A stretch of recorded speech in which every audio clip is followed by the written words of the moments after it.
स्वागत है आपका। आप देख रहे हैं इंडिया न्यूज पंजाब हिमाचल। मैं हूं आपके साथ प्रीति सिंह। बुलेटिन की शुरुआत करेंगे और सबसे पहले बात पंजाब के मुख्यमंत्री कैप्टन अमरिंदर सिंह विधानसभा में। आपको बता दें कि 2 विधायकों से मुलाकात के बाद 7 दिन के होम क्वारंटीन पर चले गए हैं। राज्य के वरिष्ठ अधिकारियों ने बताया है कि दोनों विधायक बाद में कोरोना पॉजिटिव पाए गए।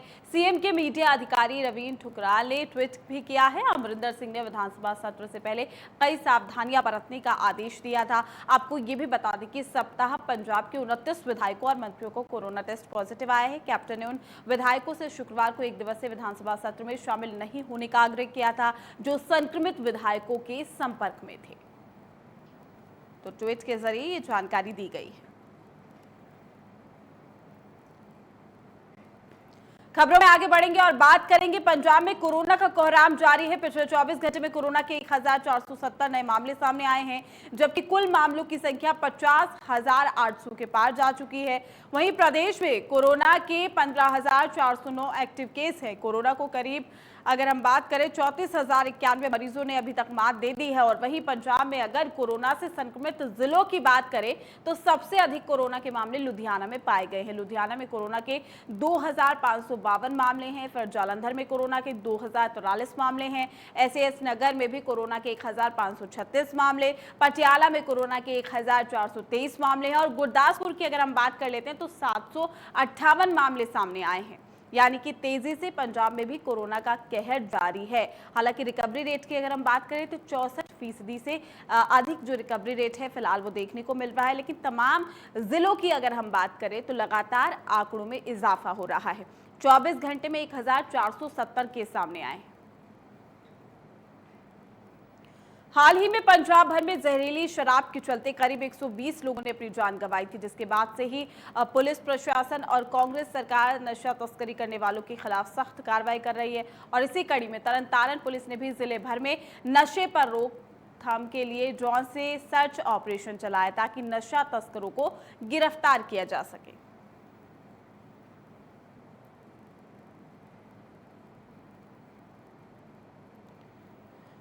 तो जहरीली शराब पर सख्त है प्रशासन और लगातार जो जांच है वो जारी है, चेकिंग की जा रही है तमाम जगहों पर। लोगों के काफ़ी पहला ही रेड रूट किए जोड़े माड़े बंदे हंसर मारे ही जो शराब शूब का धंधा करते। अज अं पिंड घुरकविंड तो कुल्ला पिंड तो भैनी गुरमुख सिंह वाली इन्होंने 3 पिंडों के किए पर सानू अज कामयाबी कोई मिली नहीं क्योंकि लोगों के साड़ा दबाव ही ना पै चुका।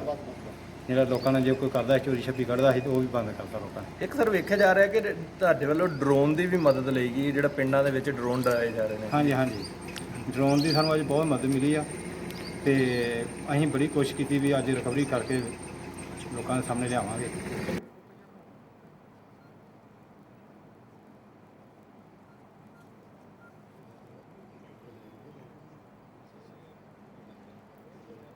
जालंधर में थाना फिलौर की पुलिस ने नशा तस्करों पर शिकंजा कसते हुए हेरोइन और अफीम के साथ 4 लोगों को गिरफ्तार किया है। इनमें से 2 औरतें भी शामिल हैं। गिरफ्तार लोगों के पास से हेरोइन और अफीम के अलावा 5 मोबाइल फोन और साथ ही रुपए भी बरामद किए गए हैं। फिलौर पुलिस के मुताबिक उसने गुप्त सूचना के आधार पर यह पूरी कार्रवाई की है। एक्स ऑफिसर जसवीर सिंह ने अधिकारी मिति 27/28/2020 की दरमियानी रात को सतलुज पुल से नाकाबंदी की थी। तो ब्रीजा गड्डी PB 09 AJ 3867 में 2 औरतां ते 2 नौजवान सी जिन्होंने चेक करते इन्होंने पासों 850 ग्राम फीम ते 75 ग्राम हीरोइन बरामद हुई।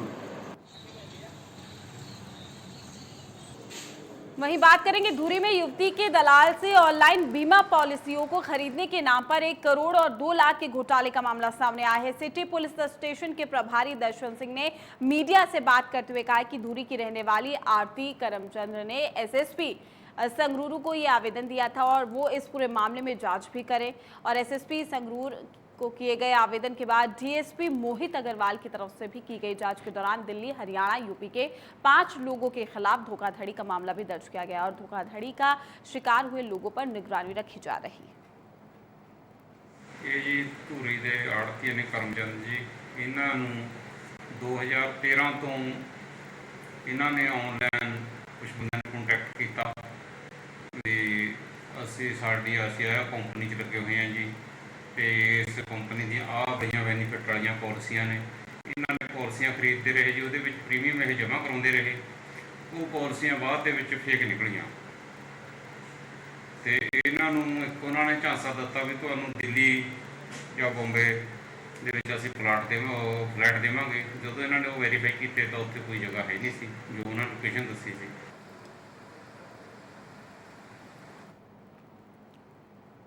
19 अगस्त की रात को पठानकोट के थरियाल गांव में कुछ अज्ञात हमलावरों की तरफ से घर पर हमला किया गया था, जिसमें अशोक कुमार नाम के ठेकेदार की हत्या हो गई थी और घर के बाकी सदस्य बुरे तरीके से घायल हो गए थे, जिनका इलाज पठानकोट के एक निजी अस्पताल में चल रहा है। पुलिस को मिली जानकारी के मुताबिक मृतक अशोक कुमार क्रिकेट सुरेश रैना का रिश्तेदार था और पुलिस का यह भी कहना है कि वो इस मामले की गहराई से जांच कर रही है। तो पठानकोट में यह हत्या हुई है। हमारे थरियाल गांव है माधोपुर के पास, पुलिस स्टेशन शाहपुर कंडी में 19-20 की रात को एक इंसिडेंस हुआ था। ये बेसिकली जो इंटरस्टेट गैंग्स होते हैं जो डिपार्टी विद मर्डर कर देते हैं, उस तरह की वारदात ये हमारे नोटिस में आई है। इसके संबंध में हमने जो है 153 FIR नंबर शाहपुर कंडी में दर्ज कर लिया और इसकी तफ्तीश हम जरी कर रहे हैं और पूरे टेक्निकली और सारा कुछ करके संजीदगी से इस पर कर रहे हैं।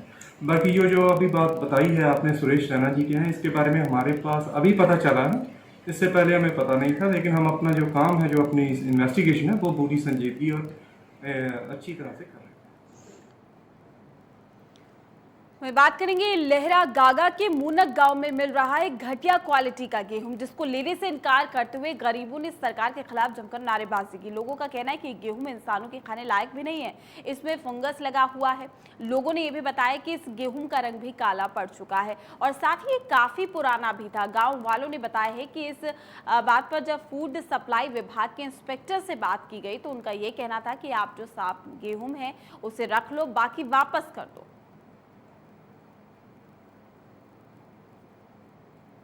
तो लोगों ने गेहूं लेने से मना कर दिया है और सरकार के खिलाफ जमकर नारेबाजी की। लोगों का कहना है कि गेहूं खराब है जो गरीबों को दिया जा रहा है।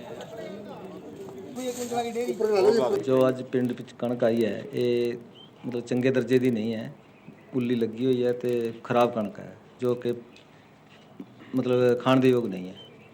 किन्नी की हुई है इंस्पेक्टर नाल गल हुई है ਤੁਹਾਡੀ? इंस्पेक्टर नाल गल हुई सी, कहंदी चंगे उतार दो उस तरह, तो थैलियां विच तां इस तरह पता लगदा नहीं चंगी किहड़ी है माड़ी किहड़ी है, तो इस करके 7 थैले खोले सी, उन्हां चों ਉਹੀ मतलब सारे खराब निकले।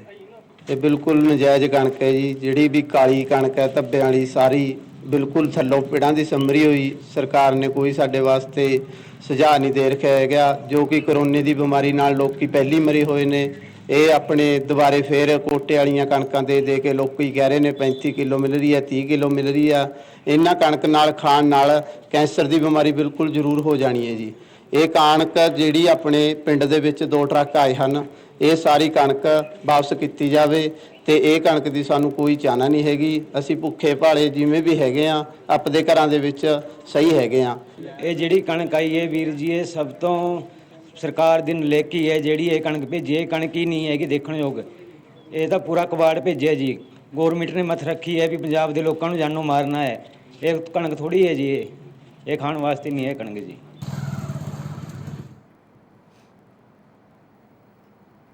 वहीं लुधियाना के जवाहर नगर कैंप के लोग गंदा पानी पीने को मजबूर है, जहां एक और कोरोना महामारी से परेशान है, दूसरी तरफ पानी की दिक्कत से परेशान है। बताया ये भी जा रहा है कि जवाहर नगर कैंप के लोगों को पेयजल नहीं मिल रहा है। 3 दिन से परेशानी का सामना करते हुए लोगों ने आखिरकार उनका गुस्सा फूट पड़ा। उन्होंने इलाके के पार्षद के घर का घेराव किया, जहां उन्हें मुश्किल का हल करने का भरोसा दिया गया है। लोगों का ये भी कहना था कि बीते 3 दिनों से गंदा पानी पीने को मजबूर है।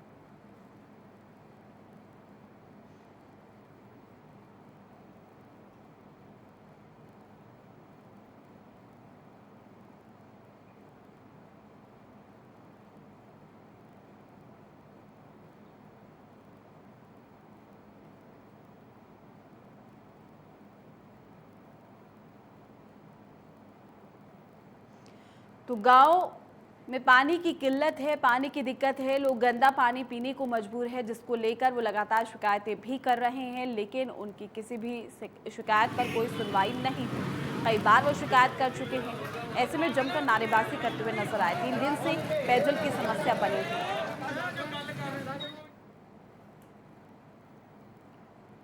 कहते हैं शौक का और कला का कोई मूल्य नहीं होता। इसी तर्ज पर तरनतारन का एक परिवार जिंदगी जी रहा है। जसविंदर कौर अपने हाथों की सभ्य कला के साथ मिट्टी की कोठी तैयार कर रही है, जिसको देखकर हर कोई हैरान रह जाता है। 2 मंजिले की ये कोठी देखने वाले हर किसी का दिल जीत लेती है, लेकिन परिवार की बदकिस्मती ये है कि इस परिवार के पास अपना सिर ढकने के लिए कोई आसरा नहीं है। एक किराए के मकान में ये लोग रह रहे हैं, लेकिन गरीबी के चलते मकान का किराया तक देने में परेशानियां उठानी पड़ती है। ਉਹ ਜੀ ਸਰ ਜੀ ਵੇਖੋ ਜੀ ਉਹਦੀ ਬੇਟੀ ਮੇਰੀ ਦੀ ਤਮੰਨਾ ਦੇ ਹੈ ਵੀ ਜਿੱਦਾਂ ਦੀ ਮੈਂ ਹੁਣ ਕੋਠੀ ਤਿਆਰ ਕੀਤੀ ਕੱਚੀ ਉਹਨੇ 10 ਦਿਨ ਲਾ ਕੇ ਕਿ ਇਦਾਂ ਦੀ ਸਾਨੂੰ ਵੀ ਸਤਿਗੁਰ ਕੋਠੀ ਪਾਵੇ, ਪਰ ਸਾਡੇ ਕੋਲ ਰਹਿਣ ਬਸੇਰਾ ਨਹੀਂ, ਕਿਰਾਏ ਤੇ ਅਸੀਂ ਰਹਿਣ ਰਹੇ ਹਾਂ। ਅਸੀਂ 6 ਜੀ ਹਾਂ ਜੀ, 3 ਮੇਰੀਆਂ ਬੇਟੀਆਂ ਵਾ, 1 ਮੇਰਾ ਬੇਟਾ ਤੇ 2 ਜੀ ਅਸੀਂ ਜੀ ਪਤੀ ਹੋਰ ਮੈਂ। ਕਹਿਣਾ ਚਾਹੁੰਦੇ ਆ ਇਹੋ ਜੀ ਵੀਰ, ਇਹ ਆਪਣਾ ਸਰਵਣ ਸਿੰਘ ਛੋਟਾ ਵੀਰ ਆਪਣਾ, ਇਹ ਬਹੁਤ ਹੀ ਗਰੀਬ ਬੰਦਾ ਹੈ, ਬੇਸਹਾਰਾ ਹੈ ਤੇ ਇਹਦੇ ਕੋਲ ਕੋਈ ਥਾਂ ਨਹੀਂ ਹੈਗਾ। 3-4 ਦੀਆਂ ਬੇਟੀਆਂ ਹੈ, ਇੱਕ ਇਹਦਾ ਬੱਚਾ ਹੈ ਛੋਟਾ, ਤੇ ਇਹ ਜਿਹੜੀ ਹੁਣ ਗੁੱਡੀ ਆ ਉਹ ਮਿੱਟੀ ਦੀ ਕੋਠੀ ਬਣਾਉਣ ਲਈ ਆ ਵੀ ਮੈਨੂੰ ਇਸ ਤਰ੍ਹਾਂ ਦੀ ਕੋਠੀ ਸਾਨੂੰ ਬਣਨੀ ਚਾਹੀਦੀ, ਤੇ ਕਿਸੇ ਵੀਰ ਭਰਾ ਨੇ ਇਹਨਾਂ ਦੀ ਬਾਂਹ ਨਹੀਂ ਫੜੀ। ਇਹ ਸਾਡਾ ਘਰ ਨਹੀਂ ਹੈਗਾ ਤੇ ਅਸੀਂ ਕਿਰਾਏ ਤੇ ਰਹਿੰਦੇ ਆ, ਤੇ ਇਹ ਮੇਰੇ ਦਿਲ ਦੀ ਤਮੰਨਾ ਸੀ ਤੇ ਅਸੀਂ ਇਹੋ ਜਿਹਾ ਕੱਚਾ ਘਰ ਕੋਠੀ ਬਣਾਈਏ ਤੇ ਰੱਬ ਸਾਡਾ ਵੀ ਬਣਾਵੇ।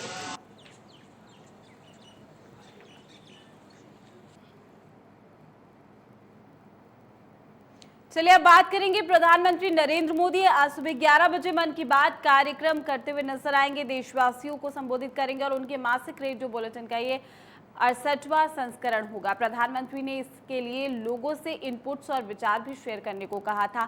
इससे पहले मन की बात के 67वें संस्करण में, जो कि कारगिल विजय दिवस के दिन हुआ था, पीएम मोदी ने पाकिस्तान पर निशाना साधा था और पिछली बार उन्होंने देशवासियों से कहा था कि कोरोना का खतरा अभी टला नहीं है, हमें बहुत ही ज़्यादा सतर्क रहने की ज़रूरत है। ऐसे व्यक्ति वक्त में जब रिकॉर्ड संख्या में मामले दर्ज हो रहे हैं, ऐसे वक्त में तो पीएम मोदी फिर कोरोना पर बात कर सकते हैं। तो 11 बजे मन की बात करेंगे पीएम नरेंद्र मोदी। तो आज 11 बजे ये मन की बात होगी और जिस तरीके से स्थिति बनी हुई है देश और दुनिया की, उसका भी जिक्र कर सकते हैं पीएम नरेंद्र मोदी। तो मन की बात कार्यक्रम 11 बजे रेडियो के जरिए पीएम नरेंद्र मोदी करेंगे मन की बात।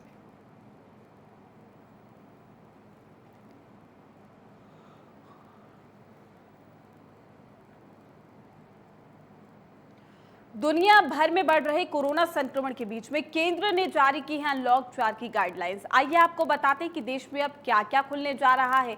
7 सितंबर से देश भर में मेट्रो सेवाओं को सशर्त इजाजत मिल चुकी है। 21 सितंबर से सांस्कृतिक, धार्मिक, राजनीतिक कार्यक्रमों में 100 लोगों तक को जाने की अनुमति है। Social distancing, mask, hand wash, thermal screening अनिवार्य रहेंगे और 21 सितंबर से ओपन एयर थिएटर को खोलने की अनुमति है। 21 सितंबर से 50% टीचिंग और नॉन टीचिंग स्टाफ के लिए स्कूल खोलने की इजाजत है। 21 सितंबर से टीचर्स से सलाह लेने के लिए 9वीं से 12वीं तक के छात्र वॉलंटियरी बेसिस पर जा सकते हैं स्कूल, और वो भी जो छात्र होंगे कंटेनमेंट जोन के बाहर वही जा सकते हैं। यानी कि 21 सितंबर से टेक्निकल और प्रोफेशनल प्रोग्राम्स, यानी कि जिसमें लैब या फिर प्रैक्टिकल की जरूरत है, पोस्ट ग्रेजुएशन के स्टूडेंट्स और पीएचडी के स्टूडेंट्स के लिए उच्च शिक्षा संस्थान खोले जा सकेंगे। फिलहाल कोरोना के बीच 30 सितंबर तक सिनेमा हॉल, स्विमिंग पूल बंद रहेंगे। कोई भी राज्य बिना केंद्र की अनुमति के नहीं लगा सकता है लॉकडाउन। तो गाइडलाइंस जारी कर दी गई है अनलॉक 4 की। लेकिन देखिए सबसे खास बात यह है कि अब मेट्रो सेवा शुरू हो जाएगी। 7 सितंबर से ही देश भर में सशर्त मेट्रो खुलेंगी, लेकिन इसमें भी आपको तमाम नियमों का पालन करना होगा।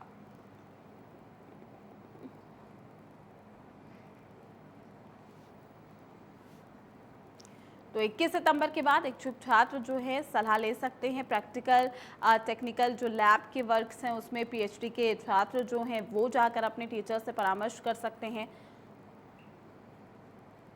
हालांकि लॉकडाउन अगर कोई राज्य लगाता है या कुछ भी बदलाव करने का विचार करता है तो उसके लिए केंद्र से परमिशन लेना अनिवार्य है। तो 21 सितंबर से ओपन एयर थिएटर खोलने की अनुमति है। कंटेनमेंट जोन में लागू रहेंगी पाबंदियां। तो 9वीं से 12वीं के छात्र सलाह लेने के लिए स्कूल जा सकते। तो तमाम जो गाइडलाइंस है वो जारी कर दी गई है और गाइडलाइंस का पालन करना होगा। लेकिन अब मेट्रो सेवा खोल दी जाएगी। कनेक्टिविटी पे सीधा असर हो रहा था। आर्थिक तौर पर अगर हम बात करें तो काफी नुकसान, और इसी कड़ी में अब मेट्रो को भी शुरू कर दिया जाएगा 7 सितंबर से। तो लॉकडाउन के लिए केंद्र से इजाजत भी लेनी होगी अगर कोई राज्य विचार करता है लॉकडाउन को लेकर। और वही 9वीं से 12वीं तक के छात्र सलाह लेने जा सकते हैं। लेकिन 31 सितंबर तक स्विमिंग पूल भी बंद रहेंगे और साथ ही थिएटर्स को भी बंद रखा जाएगा। चलिए खबरों में आगे बढ़ेंगे, बात करेंगे बीजेपी के प्रदेशाध्यक्ष सुरेश कश्यप ने ऊना जिला के 1 दिवसीय दौरे पर पहुंचे और इस दौरान कश्यप ने कांग्रेस पर जमकर निशाना साधा। कश्यप ने कहा कि हिमाचल में कांग्रेस की दुर्गति हो चुकी है और कांग्रेस नेतृविहीन पार्टी बनकर रह गई है। वहीं कश्यप ने बीजेपी सरकार के मंत्रियों पर लग रहे आरोपों को बेबुनियाद भी करार दिया है।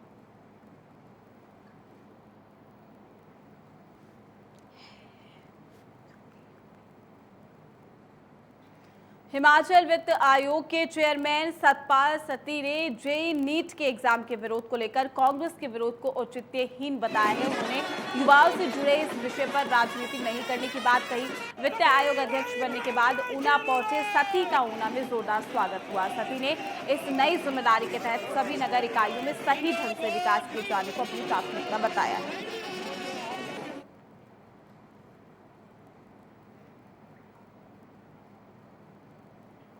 ऊना में 5 स्वास्थ्य कर्मचारियों के कोरोना पॉजिटिव आने के बाद ऊना के सरकारी अस्पताल में ओपीडी मंगलवार तक बंद करने का निर्णय लिया गया है।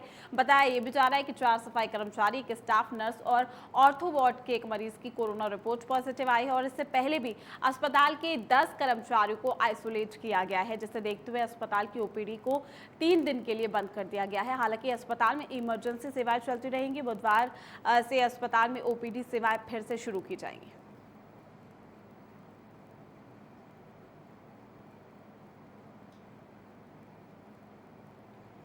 रामपुर में 9 जून को हुए टीचर दिव्या आत्महत्या मामले में फिर से परिजनों ने पुलिस पर निशाना साधा। दिव्या के पिता और मामा ने लापरवाह पुलिसकर्मियों पर कड़ी कार्रवाई करने की मांग की। उन्होंने कहा है कि शुरू में ही अगर पुलिस ईमानदारी बरतती तो मामला सीआईडी के सुपुर्द करने की जरूरत नहीं पड़ती। आपको बता दें कि रामपुर में 9 जून को दिव्या ने आत्महत्या की थी और सुसाइड नोट में ससुराल पक्ष को आत्महत्या के लिए मजबूर करने का आरोप भी लगाया था। दिव्या के मामा और पिता का आरोप है कि पुलिस की लापरवाही की वजह से ही जांच सही दिशा में नहीं गई और आरोपी पुलिस की पकड़ से बाहर रहे। वहीं परिवार ने जांच एजेंसी की जांच पर संतुष्टि भी जाहिर की।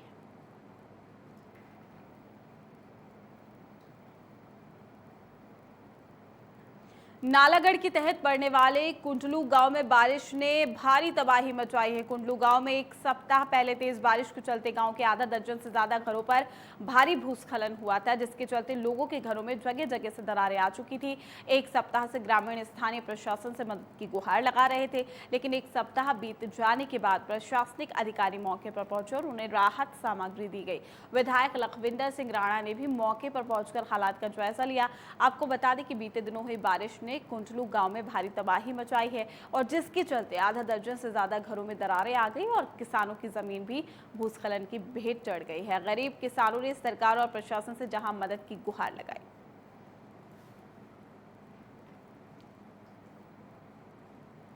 हिमाचल प्रदेश के सेब बहुल इलाकों में सेब सीजन रफ्तार पकड़ने लगा है। बगीचों से सेब मंडियों में पहुंचने का कार्य जोरों पर है, लेकिन कई ग्रामीण संपर्क सड़कों की दशा खराब होने से सेब वाहनों को सेब मंडियों में पहुंचाना मुश्किल हो रहा है। मानसून के दौरान ज्यादा बारिश होने से कच्ची सड़कें जो हैं वो खराब हो गई है।